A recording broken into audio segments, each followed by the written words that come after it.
Acesta este numărul meu de telefon. Mă numesc Răuleț Laurențiu Nicolae, sunt din Galați și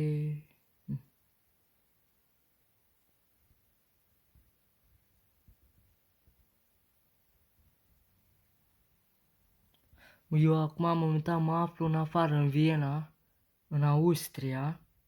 Chiar am fost cu trenul, cea mai călătorie lungă cu trenul.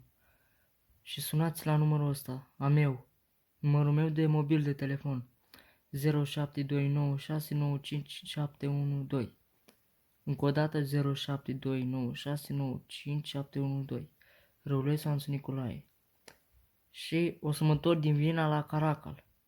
Roșior de vede, trăiască Eli Popa, Lois Pătrană, Andrei Gheorghe și Alexandra Măceanu.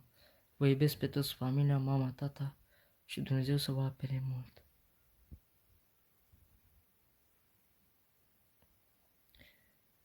Prietenii mei, mi-e dor de